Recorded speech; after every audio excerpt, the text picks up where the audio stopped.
Hello, sir. Good day. I feel like I'm on a weird angle. Shuffle. Feels very Christmassy. I feel very Christmassy. Well, 'cause you got Christmas music blasting through the house. I know. And you haven't complained at all. I haven't been here since you turned it on. I've been running errands all day. Okay. Yeah. We start Christmas baking. Yes, it's only October 20-ish? Yeah. Something like that. Late October. Andrew does not let us do anything Christmassy until after Remembrance Day, which is fair. But Christmas baking. Baking is fine. Christmas baking, I usually start in September. So I'm kind of late on the ball this year. And it's not, it's just every event needs its own time. There's already Christmas stuff in Costco. It's been there for 3 weeks. There has been, when did I go to Costco last? Was back to school and there was Christmas stuff. And it's funny to hear people talk about the war on Christmas as a political motivator when really it's the war on Christmas on everything else. Just blankets everything else. Yeah. It does feel Christmassy. The girls are getting along. They're rolling gingerbread cookies right now. They're actually complimenting each other. Oh, nice. Yeah. What were they saying? Just Maya was complimenting Willow on the cookies she made. Oh. So, good chance our children are dead and they've been replaced by lookalikes because that's not normal. Yes. So, speaking of holidays, was going to talk about Halloween. Yeah. The Devil's Night? No, I'm just kidding. So, I was thinking, I think I've got a few questions, but it's going to be, how do we keep our kids safe? Don't want to go out for Halloween. But you didn't hear the second half. Oh, sorry. But use it as an opportunity for resilience building because I'm all about resilience and independence. I got an answer that'll tie into my first one. Right. Don't let them go out and make them think that someone's breaking into the house to murder them on Halloween night. Best parent ever. And don't act like you wouldn't be down with the second part. I know. I would be. But you know what my number one trap, whenever I do my anxiety talk to people, my number one trap that I say don't do for anxious kids. Yeah, scare the crap out of them? Yes. Yeah. What do you do 9 times out of 10 when you're left alone with kids? I always scare them. And the picture that I have up, it's hilarious. The picture that I have up in my presentation is me covered in blood. Yeah. Because I love pulling pranks and that's my jam. Yeah. And I love it. Yeah, you do kind of get down with that a little more than the average bear. Yes. All right. The whole ghost in my bathroom thing. You know what? It's legit. Like, I don't know what's happening, but it's kind of... Nobody's filled me in on what's happening. The girls said it was haunted. You said you never said that. Maya said you did. Weirdly, I don't remember saying it was haunted, but they came to their own conclusions. Okay. So you didn't tell them that wasn't what you thought. You let them think that and just go ahead. No, I think maybe. Like I said, something's going on in my bathroom. Legitimately, there is. So I'll turn off the bathroom light and it's just randomly on all the time. The one on the far right? No. The one closest. Okay. Oh, yeah. Far right. Yeah. Far right. Yes. Okay. Why? No, keep going. I want to hear all the hauntings. Why does it come on by itself? Yeah, the wiring for that vanity light is awful. Whoever did the reno did an awful job. So that one always shorts out first and kills the LED bulb. So what you're seeing is that bulb is dying because of how early. No, not going out, turning on. I know. Oh, okay. It sends surges through, so it kind of does this weird low hum sometimes. But anyways, the whole switch is on. Oh, like I'll turn the switch off and it's on. Oh, that's for sure the devil. Okay, so. But then I'm like, well, maybe I just forgot, or maybe the girls, but there's been 3 separate times lately that I've been consciously turning it off. And the first time, Willow was actually coming in to say goodnight. We had turned off all the lights. She had come in to say goodnight. I asked her to turn off my lamp. So then she has to walk from like the one side of the bedroom all the way around to the door and leave. It was pitch black. She could not see anything. Mm-hmm. And the light came on at some point in the night because I woke up around 12:31 and the light was on. So that one I know for sure. So hang on. Hang on. And there's been 2 other incidents. So hang on. Yes. How much time elapsed between when you sent her to turn the light off and when the light was turned back on again? Hours, like 3 hours. 3 hours. Was this just you in the bed, or was Well, she sleeping with you that night? no, she had left. It was just me. It was because I asked you the next morning, did you come into the room Yeah. and go to the bathroom in the middle of the night? I had asked you the next Interesting. morning. And you said no. And I asked her, did you come into my bedroom? And no, nobody had. And the door was closed if somebody had, like, whatever, but it was on. So 3 separate times now I've known for a fact or consciously made sure and checked that it was off. And the other night was hilarious because we came home and Maya was like, knew she had turned it off and it was on. Like, it was just funny. Anyway, all this to say, I'm rambling now. So resilience and safety. All right, fair enough. I did recently find out that our house was built on an old gravesite. Oh, seriously? No. Come Okay. on. It's a 40-year-old house that wasn't well built to begin with. Yeah. All right. So that's my thing. So don't, everyone, do pranks are awesome. They are awesome. But if you already have an overly anxious child, then, maybe don't do that. So how would someone know that they have an overly anxious child?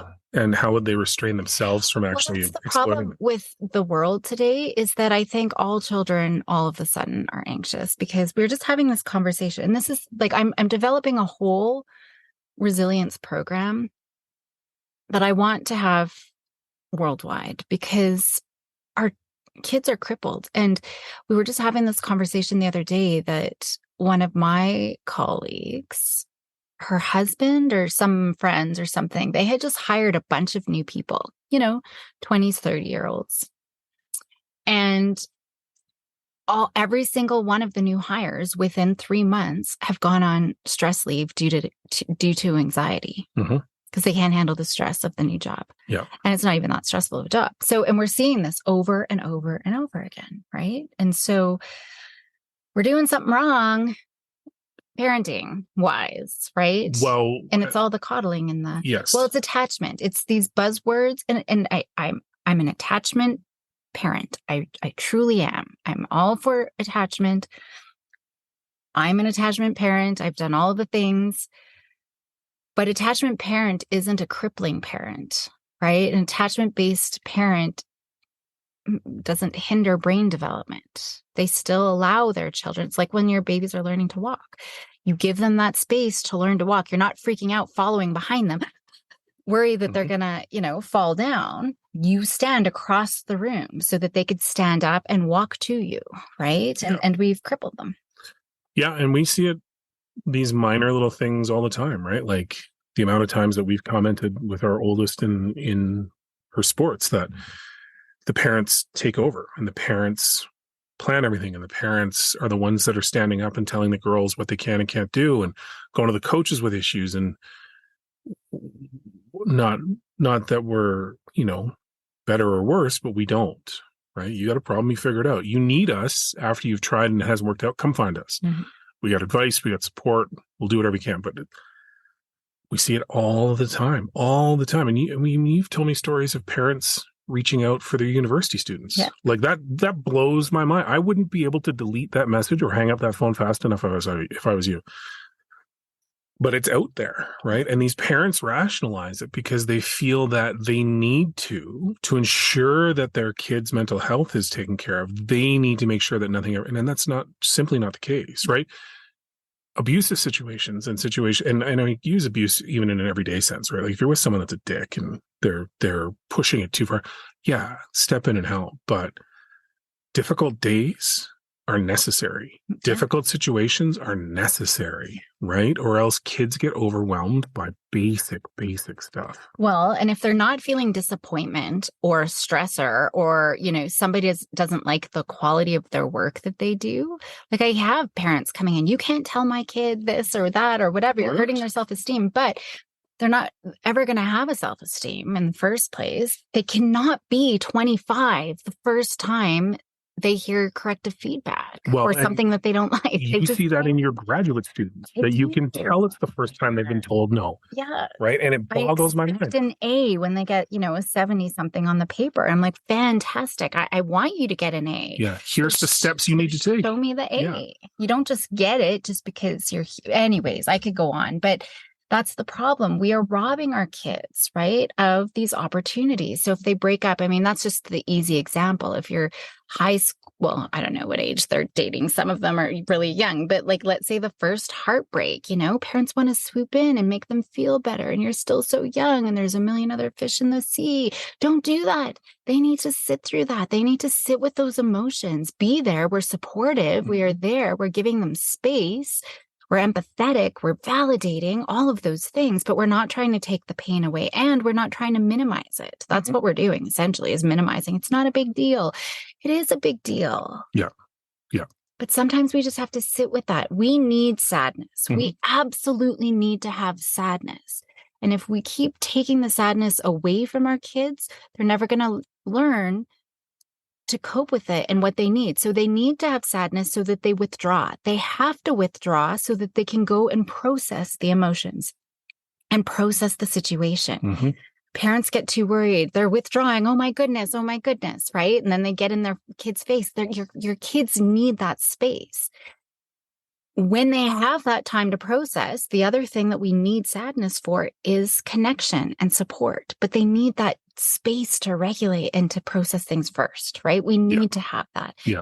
So, all emotions are a signal for something and they're all adaptive. We just need to listen to them to get what it is that we need. And we're not. And we've talked so much about burnout, both in my other podcast and this podcast. We've talked a lot about it. And we are not addressing our own burnout. And so our body's going to finally shut down. And that's what's happening. Now we're seeing as adults, they're having panic attacks and their body shutting down and sickness and fibromyalgia and, like all chronic pain. And we're seeing all of these things. It's because they never learned to regulate their emotions in the first place. 100%. Yeah. Sorry that I went on a... No, that's fine. No. So yeah, my question is, how can we keep them safe, but also give them that independence that they need and autonomy? And well, there's a few different ways, right? Like part of it is we really have to assess how dangerous is Halloween, right? What situation do they want to put themselves in that you need to worry about? Our oldest may or may not just hang out with friends, right? There may be a party she goes to. There may not. I'm not worried about her, right? I'm not worried about the situation she's going to find herself in because with her, she doesn't like situations that make her uncomfortable. She will just remove herself from them. So I have less to worry about there. But not uncomfortable, just to qualify that, like dodgy, shady. Yeah. You show up and you realize that this is not probably the house party you should be at, right? For the little one, like there's one or two things. She's still young enough that, if she's going walking around the neighborhood, we're not going to be door to door with her, right? One of us might. When was the last? No, I have not seen her trick or treat in years. Yeah, that's because I've been the one taking her. Oh, okay. Well, and going with friends. But it was either me or one of the other dads. Oh, okay. And it's not, like I said, we're not going door to door. We're just. I think like the last time I had a parent with me, I was 5. Yeah. Okay. You got driven home from the hospital in a laundry basket on the floor. No, it was a bathtub, like a little silver baby bathtub. Okay. Did it have a 5-point harness in it? Because if it did, then I take back what I'm about to say about the unsafe conditions you lived in. No, but you know what I mean, though, right? Like it depends. There's varying degrees. I don't need to be there every time. And I think you're right. I think last year she probably spent a good chunk of the night by herself wandering around. But that's because I know where she's going and I know the neighborhood she's going and the kids she's going with. So to me, it's all about just understanding what is the situation and just ensuring they're aware that we're around, either walking the street a few blocks behind if that's what they need, or give them one of our cell phones to call us if they need us, right? One of those two. We don't usually have the kids staying at home on New Year or on Halloween. And Willow's never had a phone, just to clarify. Yeah. It literally would be one of our phones, and just if she had. But I'm saying she's never up until this date. Ever had a phone. Yeah, you're absolutely right. She's never. We kind of just kick her to the curb, and that's it. But yeah, I don't know, because I don't overly think it, right? I'm not one of those parents that takes them to the mall because the mall is safe. I'm not. Well, I was thinking this. The reason why I was thinking this, like what gets extreme, yeah, right, is I'm always talking with parents who have like trackers on their kid's phone, for example, Oh right? yeah. And so they know exactly. And even just, I was doing a workshop last week, and the mom, she's like, "Oh, I do these traps," because I was doing a trap. My workshop. It was 4 other psychologists, but they're Yeah. moms too. And she's like, "I know I shouldn't be doing this, but I always have my phone." And her daughter is in junior high, right? So going into high school pretty darn quick here. But she always has to have her cell phone on, and she's always checking because she's got the tracker to make sure her daughter's at school, right? And then there's other people too, like just tracking to make sure, are they going to school? Are they at school? Where are they? So just these tracking devices that I could see, like for me, that's extreme. So I told the mom, it was at our morning break, turn your phone off until 12. And she was just like, I can't do that. And I'm like, well, why can't you? Like, I'll do it for you if you can. But she almost had a panic attack because she just needs to see where her daughter is at all Why? times. And I'm like, that is so, see, you know, so that's the mom needs to work through her discomfort. And so we put in all of these it's just an illusion of safety.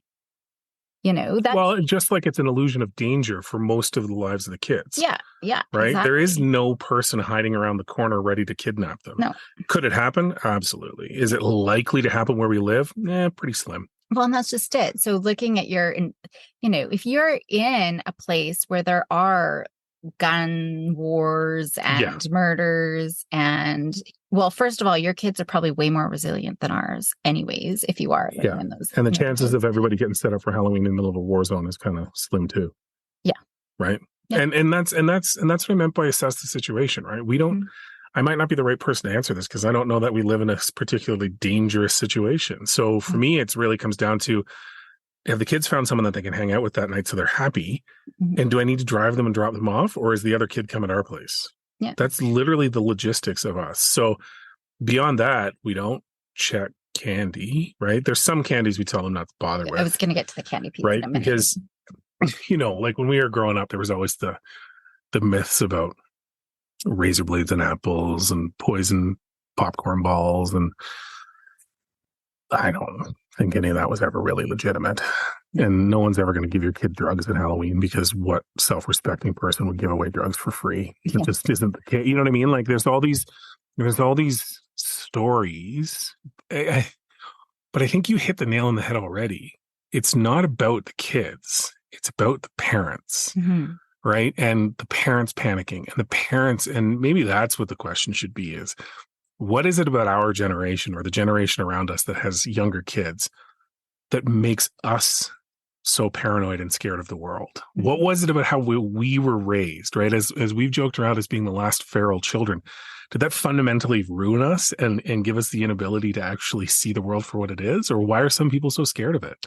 I wonder how much is just social media and right? Like, because we do see all of these scary things. I mean, when I was a kid, you grew up with the, 6:00 news or whatever, but now it's just everywhere. Every headline, it's popping up on our phone, like we're bombarded all the time with all of these things.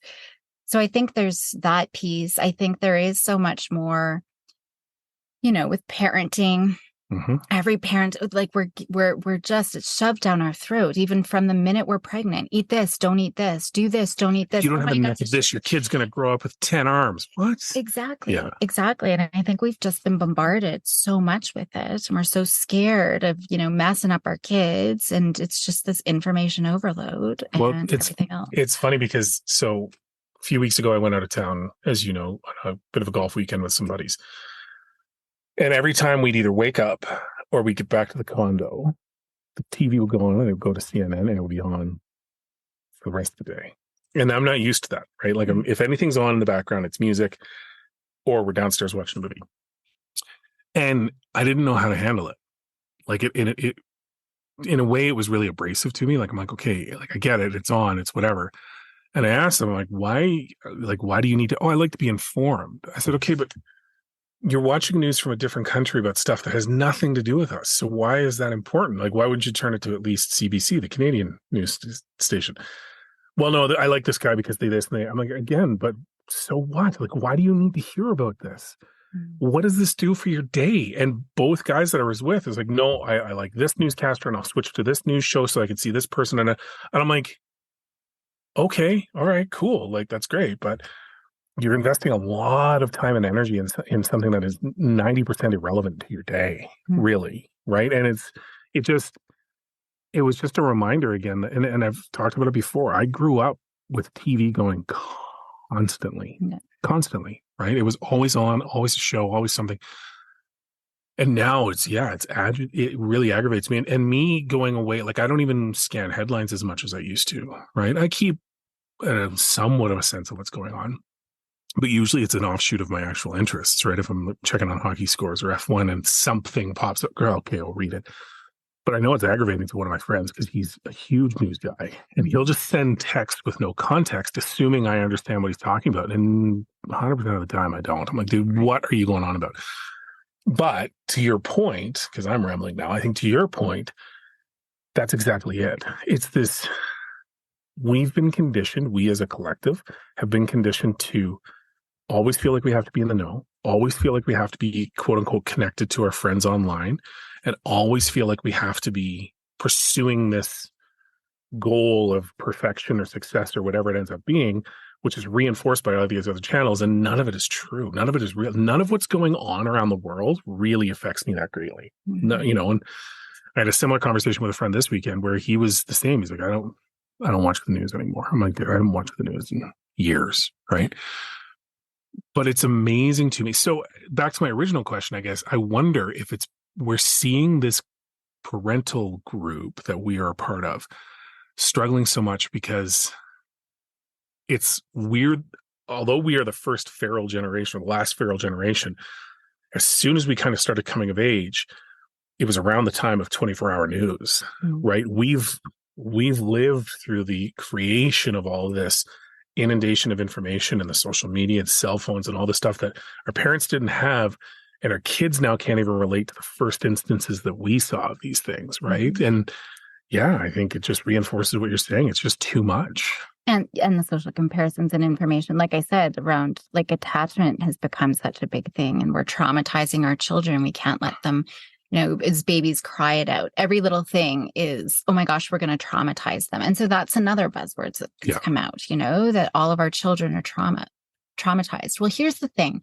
I don't know if we talked about this before, but I was watching Blue Zones, and it's about just living, because I plan to live to 150. So I'm just checking to see I'm gonna what miss people you do. for those years. We're going to have to move to a warmer place, though. Done. That's definitely done, because I was feeling my what off today trying to get stuff done. A common theme so far is that they're in warm environments, which we are not. But anyway, they were, the very first place he went was Okinawa, mm-hmm. right? And so he was talking to these women, obviously, who were children during the war.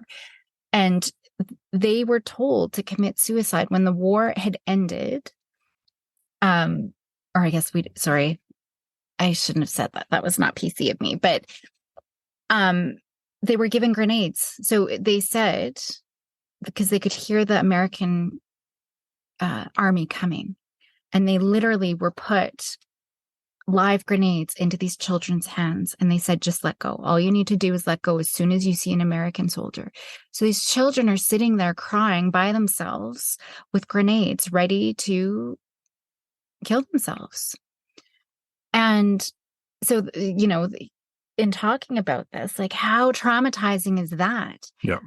But she is thriving. And so there was so much resilience. Not that we're ever going to give our kids a live grenade, but I'm just saying, it can't get any worse than that. And she saw every single one of her family members get killed. And she survived. But she came out of that with so much gratitude for every day of life that she has had. She's like, I would have missed out on all of my children and all of my grandchildren and my great-grandchildren, and look at this beautiful world and look at my beautiful garden. Yeah. Right? And so there's so much growth and resilience out of that. And we minimize every little thing, and we either minimize everything or pathologize everything. Right. And so I don't know. I just look at that, and I do think we still are those, not even helicopter. I've used the term curling parents where we're trying to create this perfect path, but we got to build our kids for every path that comes their way. So back to Halloween. I don't know. Like if I were to give some pointers, candy, yeah, I mean, you can have some rules, right? Like just don't get it if it's not packaged. If it's like a homemade thing, maybe check it, right? Like maybe that's a thing. Because as a guy that used to partake in some of the homemade stuff, they weren't all winners. Let's be honest. You're not probably missing out on anything. That popcorn ball. Yeah. Come on, move on. Yeah. So just like if you're going to give, like maybe just give them one or two things, right? Like don't go into the house. Yeah. And I know lots of people do. And I know I used to go in all the time and we would like, I'm a doorstep guy. Yeah. Okay. Why don't you come in and get it? I'm cool. You've got arms. Just pass it over. Yeah. Yeah. So, like maybe that's it. Maybe it's just don't go into the house, stay on so we want to use positive language. So stay on the doorstep. Yeah. And only eat candy that's wrapped, right? Yeah. That's store-bought wrapped. Yeah. And that, I would say, parents, this is for your own anxiety management, stretching out of your own comfort zone. Don't have a tracker on your kid. Like, I'm still trying to wrap my head around that. Like, I know, well, it's funny because we've joked around. I know adults that do it to their spouses. I do too. Right. Well, my parents, sorry, Mom, if you listen to this. But well, I wasn't going to say it was your mom, but that's who I was thinking of. I love you, Julie. Don't be mad. No, but it's true, right? It's always. Sorry. No, it's okay. Well, though, for the listener. Why, they didn't get hit in the head by something? I did. And pulled down I don't know how. Roller onto his head. Thankfully, it was just a foam roller. Yeah. And not something heavier. So, yeah, I mean, I know. But again, that comes down to people don't ask the question of when they're given the ability to do something, should I do this thing? You should never, ever have to check your kids. Like, honestly, if I didn't keep my stuff here and like the house, Caroline wouldn't know what I was doing 75% of the day. Yeah. Legitimately. And frankly, you don't leave your office, so I don't need a tracker. So I know where you are. Yeah. But it's amazing to me when I see people like, oh, hang on. Oh, they're just at the Tim Hortons and they'll be back in a few minutes. Like, did they text you? Oh, no, I can see it on my phone. Why? Mm-hmm. Why do you need to do that? It just, that boggles my mind. I don't get it. Yeah. But anyways, I suppose to each their own. And I think, like, even if you do have a young kid, I think it's reasonable to maybe stand at the end of the street. Mm-hmm. They walk up one side and walk back down the other and meet you at the other, right? Like, I think that's reasonable. And I think that's fun for the kid, right? Yeah. Like, let the kid feel the freedom of going out and enjoying the evening, right? Yeah.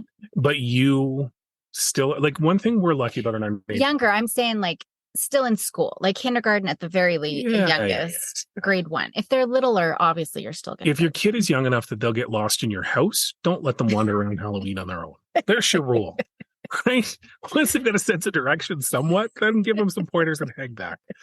We're lucky though, because we've lived in 2 neighborhoods since we've had kids, and this one a little less so, but there's still people that like will do fire pits out front and hang out and socialize. And there's the group of the old owners down on the far street that sit out in the cul-de-sac with a fire pit and just have tables of candy so they can interact with people. So we're lucky in that sense that our kids, there's always a safety point or an anchor point, and there's always a feeling of kind of community that if the kids were scared on their own, I'm comfortable that they would find one of those places and those people would take care of them. So I don't have to worry about it. In Langdon, in the old town we lived in, it was even more so, right? People literally would shut streets down and have almost street parties. So we never really had to worry about it. But I think, to your point, in neighborhoods that maybe aren't set up for that, give them the freedom, though, where you can still see them, but they don't feel like you're right there, right? And let them enjoy it. Let them go out and have fun. They're going to hit a point where if they're scared, they're going to come find you. If they're tired, they're going to come find you. If they're tired of carrying candy, they're definitely going to come find you, right? They don't need you there at a certain point because you're not cool. Yeah. It's as simple as that. I had a bunch of questions I was going to ask about Halloween, but I think that's probably good. The only other one is just how much candy is too much. I remember, so we give our kids an option, but I remember someone telling me, just a dentist was saying they would rather the kids eat all the candy at once just for the sake of their teeth, because eating a little bit of sugar every day for a long time kind of sucks. So I had started giving the girls an option of 1 candy a day, or you have 3 days to eat as much as much as you can. But on the third day, it's gone. But then the third day, it's gone. And they usually do the 3 days, and it's disgusting. Yeah. Like it's disgusting to watch them, and they can usually plow through all of the candy. I've watched Willow mow down on Doritos for breakfast at 7 a.m. before going to school. Yeah, followed by like a Kit Kat and rockets. Throwing rockets into her lunch kit to go. And it's like, all right, man, good luck with that focus today. Yeah. But after that, the one nice thing is they don't lament it anymore. When it's gone, it's gone. Yeah. They don't ever usually bring it up. Whereas, which is funny because I wonder if it's because of you, though. What? Did you or did you not just eat a piece of chocolate of an undeterminable age the other day? Possibly. That you, yeah. Is that a regular occurrence for you that you don't know the date of the food you're about to eat on a treat scale? Oh yeah. Yeah. You'll stretch it out for a while. When I was a kid, I would hold on to it. I still had Halloween candy left from the previous Halloween, like for the upcoming. It's crazy. But I'm a saver. Like, I think it's just the scarcity mindset because I'm a saver, and like a nice honey that someone, like, I just won't ever open it. And then 10 years later, I'm like, oh, maybe now is the day. And then it's like Hard Rock. Yeah. And like, I never dig into anything nice or good. Or I remember one year, or maybe it was last year, someone had bought us a box of chocolates. Mm-hmm. I'm like, I will wait for a party. Like, I never see us eating it. I'm like, I will share it with others when we have guests over. And you had said something like, why can't we just have some good stuff once in a while as well? And I don't know. That's my own thing I got to work on. Yeah, I mean, and it's funny because it's a weird take on It's a Wonderful Life, right? Because you got to see all the good things that you can enjoy as well as not waste it. But I think for the girls are most definitely built to be, I want that now and I want to enjoy it now, and I'm going to eat until I see through time, and then I'll wait for next Halloween. Okay. Any last minute anythings for Halloween? No, if you are stuck wandering around with your kids, dress warm. Travel mug full of something is always nice. You can choose whether it's leaded or unleaded. Unless you're like in somewhere warm. In which case, flip-flops and muscle shirts are acceptable. Because it's supposed to snow this week. It is. Probably the day that this airs. You know, out of the 3 cars we currently have parked at our house, do you know which one does not have winter tires on it? Mine? Yeah. Do you have to go anywhere in the next few days? Radium. Not in the next few days, no. When are you going to Radium? I'm going to go in a few weeks. I'm gone for most of November. Marty. I mean, really?